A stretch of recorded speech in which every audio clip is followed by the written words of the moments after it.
Meus amigos, boa tarde. Meu nome é Túlio. Estou aqui mais uma vez para trazer para vocês com muita alegria um vídeo sobre um tema relativo à nossa doutrina espírita. E hoje o tema escolhido é a fé raciocinada. Então esse é o tema de hoje. Eu preparei aqui uma rápida apresentação para vocês e vamos a ela então. Então nós vamos falar sobre a fé raciocinada, né? A base da nossa apresentação hoje está fundamentada principalmente num livro chamado Evangelho segundo o Espiritismo, publicado em 1864 pelo Allan Kardec. Allan Kardec publicou esse livro na sequência de um livro que ele já havia publicado em 1857, que é o Livro dos Espíritos, na qual ele estabeleceu então as bases da doutrina espírita. E essa frase lapidar do Allan Kardec aqui resume um pouco o que nós vamos falar na tarde de hoje, né? Fé inabalável só é a que pode encarar frente a frente a razão em todas as épocas da humanidade. Allan Kardec. Então, o que é a fé inabalável? É aquela fé raciocinada, é aquela fé que não deixa dúvidas, né? Que está baseado em fatos, muitos deles fatos científicos. Se não são científicos hoje, serão científicos daqui a algum tempo, né? Isso aqui é o prefácio do livro, assinado pelo Espírito da Verdade, que na verdade é uma pleiade de espíritos que foram encarregados de trazer então descortinar o véu sobre esse tema da vida espiritual. Então, gente, essa mensagem de uma profundidade imensa, vou deixar ela aí, se vocês quiserem, pausem para ler com calma, mas o Espírito da Verdade vem declarar cabalmente aquilo que hoje nós já sabemos, né?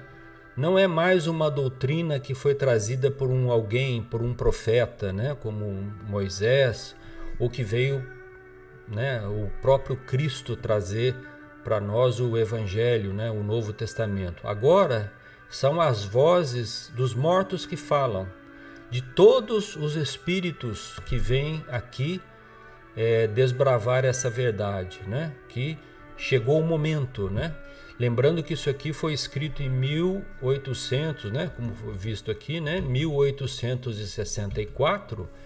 Então, já passados mais de 150 anos, é mais do que na hora que essas verdades sejam difundidas, né? E esse é o propósito de nós estarmos aqui difundindo, falando sobre elas para vocês, né? Então, vamos avançar um pouquinho, vocês vão pouco a pouco entendendo aí o que eu estou querendo dizer, né? Então, o Kardec escreveu lá, né? A fé necessita de uma base, e essa base é a perfeita compreensão daquilo em que se deve crer. E para crer não basta ver, é necessário, sobretudo, compreender. A fé cega não é mais desse século. Lembrando, como eu disse, que aí era finalzinho, né, do século XIX, início do século XX, nós já estamos no século XXI, né? E é precisamente o dogma da fé cega que hoje em dia produz, e hoje também, né, o maior número de incrédulos, né, que são os materialistas, porque ela quer impor-se exigindo a abdicação de uma das mais preciosas prerrogativas do homem, a que se constitui o raciocínio e do livre-arbítrio. É contra essa fé, sobretudo que se levanta o incrédulo, o que mostra a verdade de que a fé não se impõe. Então, né, gente, o que o Kardec está falando aqui? O que é a fé raciocinada? O que é uma fé que não é cega? Vamos dar um exemplo aqui só para não ficar parecendo simplesmente um conceito filosófico. Se nós voltarmos lá no início do século XVI, né, nós vamos encontrar que Nicolau Copérnico, que era um astrônomo polonês, mostrou, né, que a Terra não era o centro do universo, né, que quem estava no centro do nosso sistema solar era o Sol. Então desvendou, através da ciência de cálculos matemáticos, o sistema heliocêntrico, que mostra o Sol no centro do nosso sistema solar, né?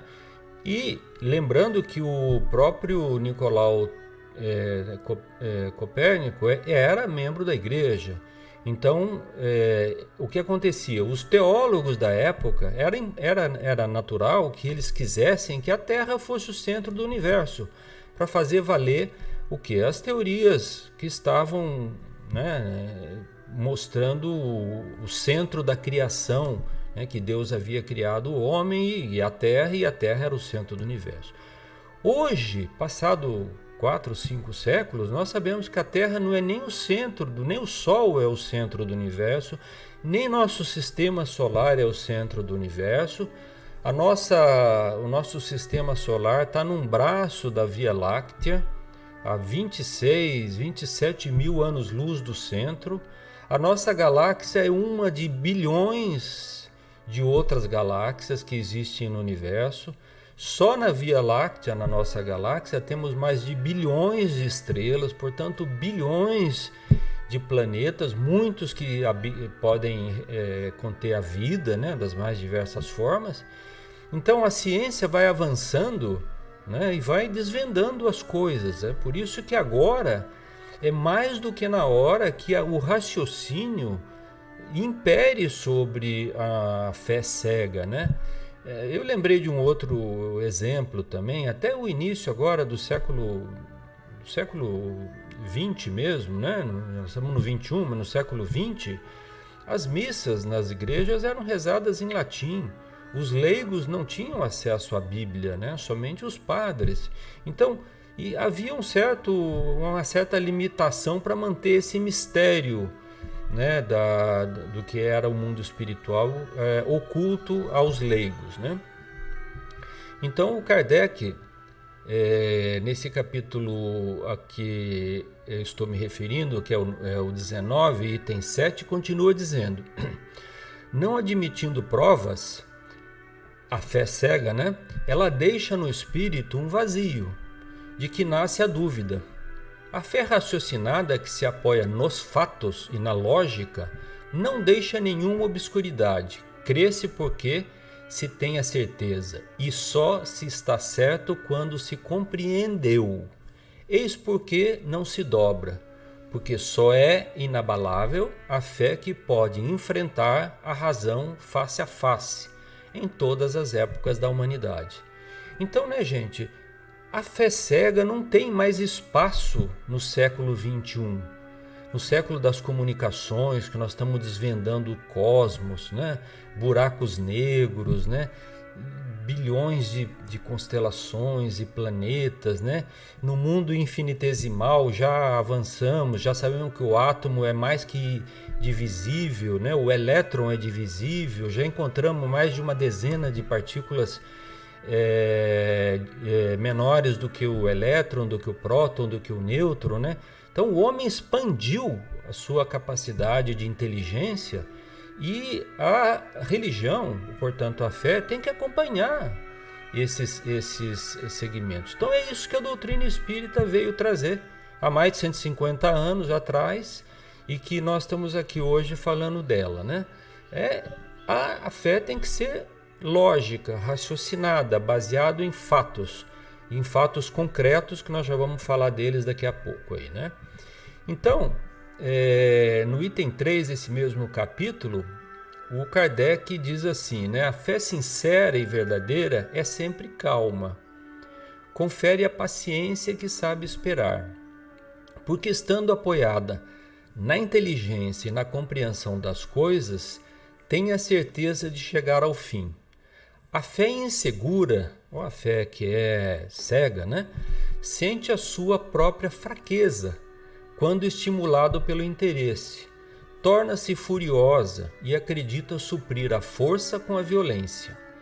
A calma na luta é sempre um sinal de força e confiança, enquanto a violência, pelo contrário, é prova de fraqueza e de falta de confiança em si mesmo. Então, né, o que o Kardec está querendo dizer aqui agora, né?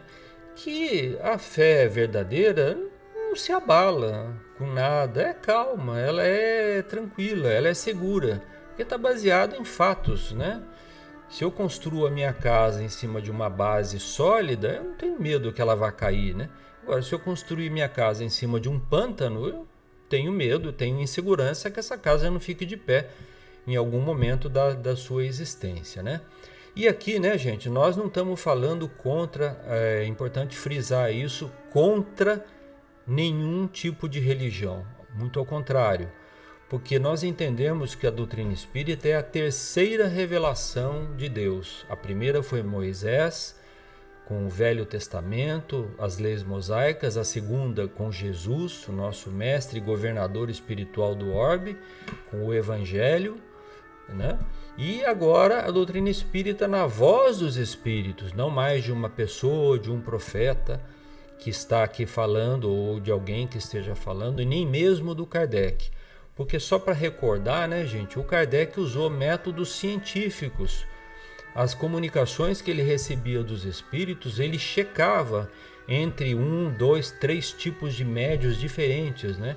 E recebia orientações do Espírito da Verdade, quais ele podia confiar e quais não.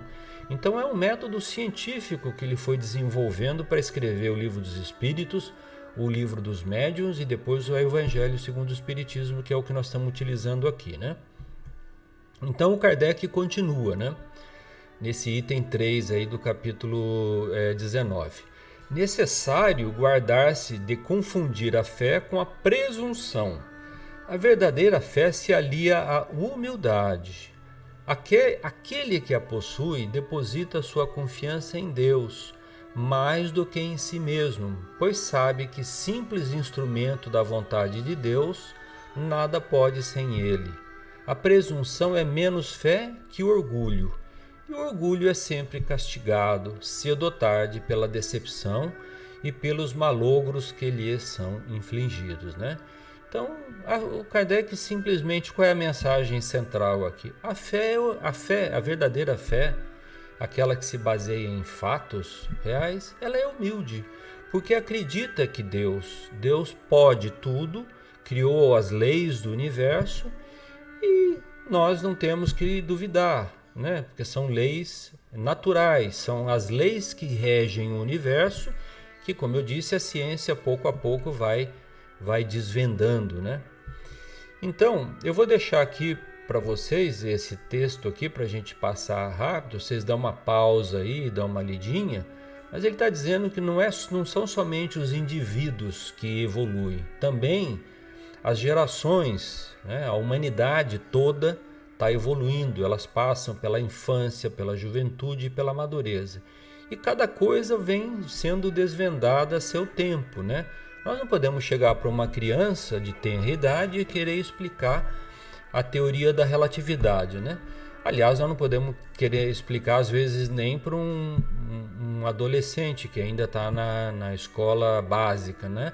Ele vai aprender isso lá num curso mais avançado. Então, assim aconteceu com a humanidade, né? As coisas foram sendo reveladas na medida que os homens também iam melhorando sua capacidade intelectual, a sua inteligência, sua capacidade de raciocínio, né? A fim de que pudessem compreender as mensagens que estavam chegando até nós, né?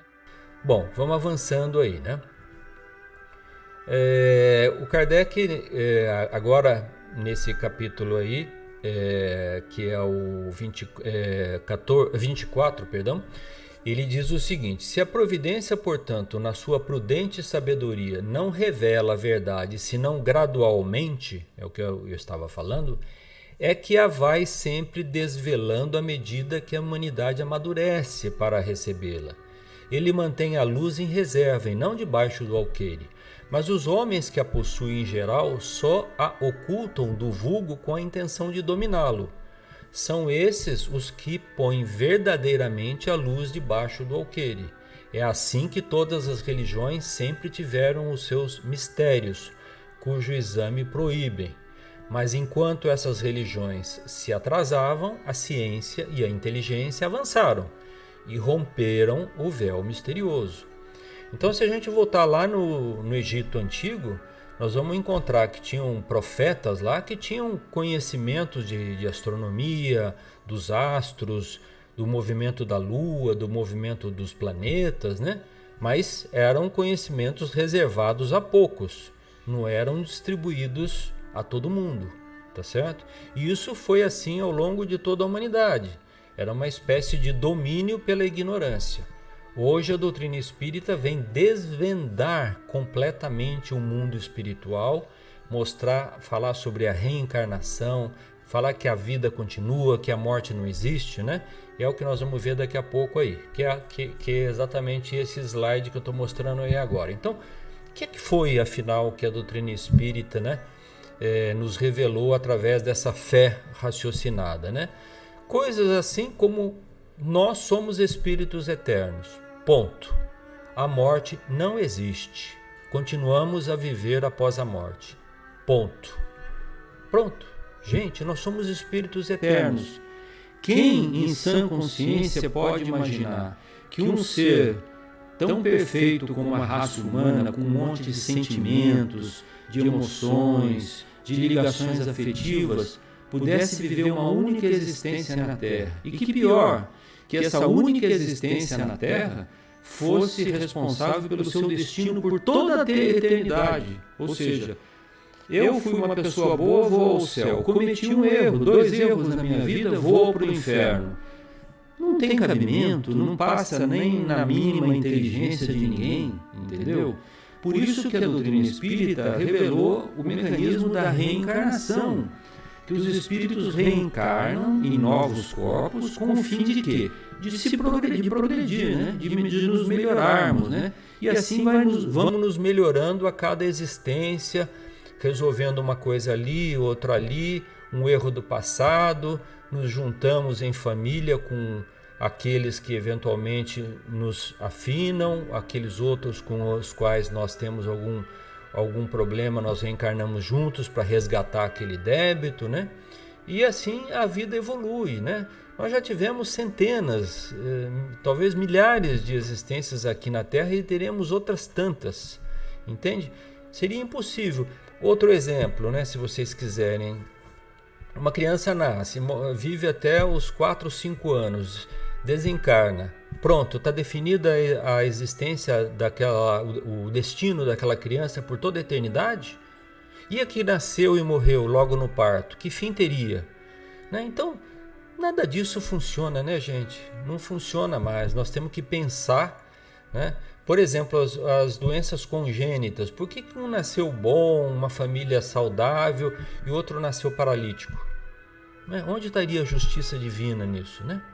Então é isso, né? Então vai chegar um dia que nós vamos avançando e vamos chegar ao estágio de espíritos puros, né? Após os nossos resgates, o conserto dos nossos erros, e através de muito trabalho, porque existe muito trabalho, seja aqui na Terra ou também no mundo espiritual, que é outra lenda que às vezes a gente cria na nossa cabeça, de que morreu, vai descansar. Não vamos descansar, vamos ter mais trabalho. Lá no mundo espiritual existe muito trabalho, tem toda uma obra aí de André Luiz que eu recomendo que seja lida, né? Começando pelo Nosso Lar, que até virou filme, né? Tem um livro, por exemplo, Os Obreiros da Vida Eterna, né? Em que se relatam, o André Luiz relata, né? Vários casos difíceis que são tratados, que os espíritos têm muito trabalho para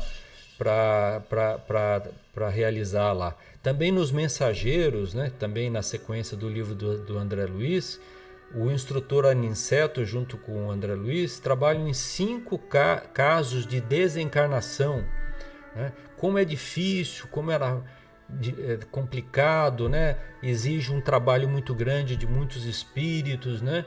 Então, não é que o mundo espiritual também é uma varinha mágica que bateu e pronto, as coisas acontecem, né? Não, Deus atua através dos espíritos e através dos homens, né? Também outra coisa que a doutrina espírita veio nos revelar é que a Terra também está evoluindo, né? Nós falamos da humanidade, está evoluindo, mas conforme a humanidade está evoluindo, a Terra também está evoluindo.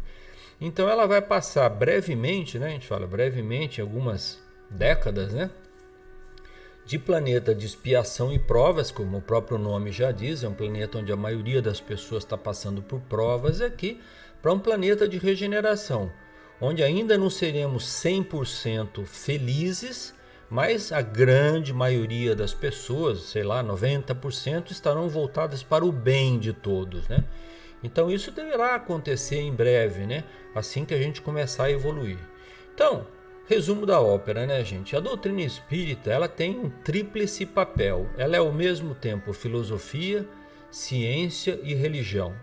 Nesse breve vídeo aqui, eu não consigo abordar tudo isso em pouco tempo, então eu recomendo que leiam as obras básicas da doutrina espírita, leiam os livros de Chico Xavier, leiam a série de André Luiz, os romances de Emmanuel, e nós iremos entender com mais profundidade esse assunto.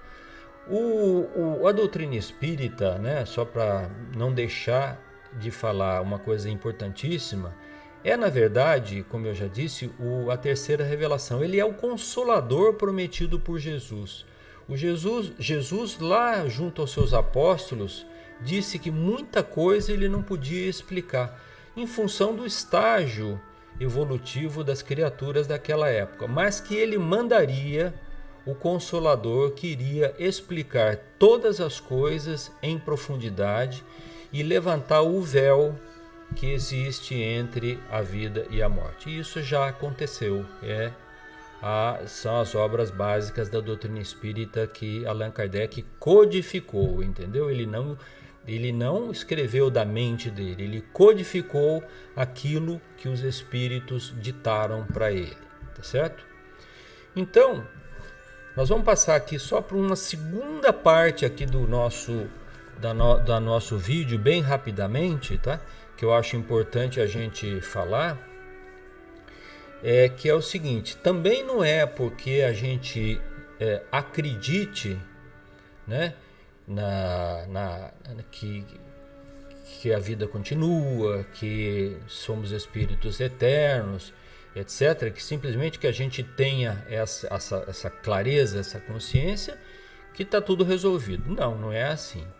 Não, o próprio Cristo nos disse assim: nem todo aquele que diz Senhor, Senhor, entrará no reino dos céus, mas aquele que realiza a vontade de meu Pai que estás nos céus. Está lá em Mateus 7:21. Então o que o próprio Cristo há 2000 anos atrás já estava nos asseverando? Não basta a fé, mesmo a fé raciocinada. É importante que uma fé ativa, que seja utilizada em benefício dos outros, que faça a vontade do Pai. E qual é a vontade de Deus, né? A vontade de Deus é que nós nos amemos uns aos outros, né? Nós façamos um trabalho no campo do bem, nós sejamos pessoas melhores, que a gente vá melhorando a nossa vida, a vida que está ao nosso entorno, as coisas que estão ao nosso alcance, né? Então, é para deixar claro que não basta a gente ter essa crença, mesmo que inabalável, que está tudo resolvido, que não está, né, gente? Essa é a mensagem importante. Então, eu trouxe aqui para encerrar mesmo o nosso bate-papo aqui, uma mensagem do nosso querido Emmanuel pelo Chico Xavier, que se chama Fé e Ação, que está no livro Escrínio de Luz, muito pequenininho ali, não estava conseguindo ler, mas que eu vou ler junto com vocês, e eu peço para vocês esse minuto final de atenção aqui, porque essa mensagem é que vai fazer o fechamento da ideia sobre a fé raciocinada, mais do que nada a fé em ação, que também podia ser o título desse vídeo aqui, né? Então, não bastará dizer Senhor, Senhor, equivale a assegurar que a fé não satisfaz só por si em nossa suspirada ascensão às bênçãos da vida imperecível. Obviamente, gente, que a fé em si mesma é importantíssima. Né? Então o Emmanuel continua dizendo: nas esferas do espírito prevalecem os mesmos princípios e vigem as mesmas leis. Cada criatura renasce na carne com um plano de ação.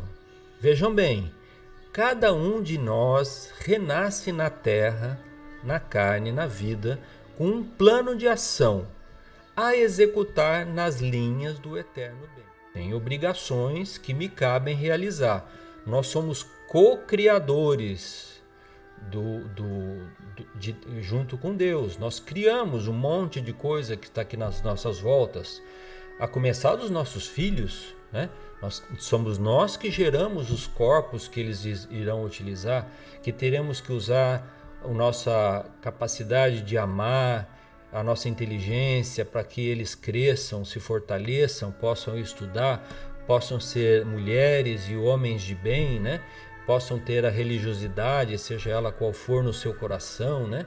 Então, é uma tarefa fundamental, né? De sermos pais e mães, né? Nós que já somos e fomos filhos, né? Sabemos disso, a importância. Só para dar um singelo exemplo, né? Então, a nossa iluminação interior é inadiável. Nós gostemos ou não, temos que avançar na nossa iluminação interior. E como nós vamos fazer isso? Através das múltiplas existências, cumprindo as tarefas que são determinadas para nós em cada uma das nossas áreas de ação. Certo? É isso que ele está nos dizendo aqui. Para quê? Para nós não sermos entorpecidos pela vida e passarmos na vida aqui como turistas e visitantes, né? Então, Cristo é o grande exemplo. Ele veio aqui, não só falou, ele agiu. Ele mais que agiu, ele demonstrou com a sua própria existência, com os atos de todos os dias, a capacidade de amar os nossos semelhantes, de perdoar, né? O perdão 70 vezes 7, o sermão das bem-aventuranças, a multiplicação dos pães e dos peixes, né? A cura aos doentes, né? O amor que ele sempre revelava aos menos favorecidos e sofredores, aos leprosos, às pessoas caídas, às viúvas, aos deserdados da sorte, né? Então, foi um hino de amor que passou pela terra, né?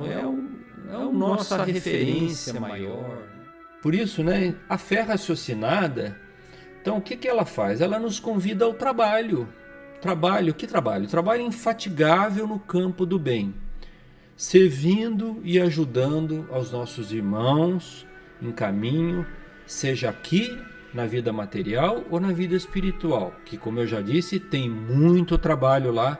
Se vocês lerem algumas das obras do André Luiz, que sempre fala sobre a vida no mundo espiritual, né? Então, trabalho é o que Deus espera de nós. Eu disse aqui, eu trouxe para vocês uma foto do túmulo de Allan Kardec, que está num cemitério em Paris, na França, que eu tive o prazer de visitar. E lá no túmulo dele está escrito, ali, mas não dá para ler, até porque não está escrito em português, está escrito em francês mesmo. Todo efeito tem uma causa. Todo efeito inteligente tem uma causa inteligente. O poder da causa inteligente está na razão da grandeza do efeito.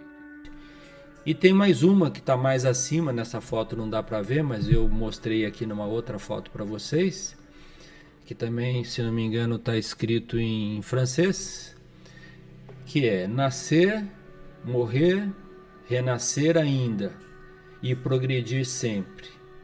Tal é a lei. Allan Kardec.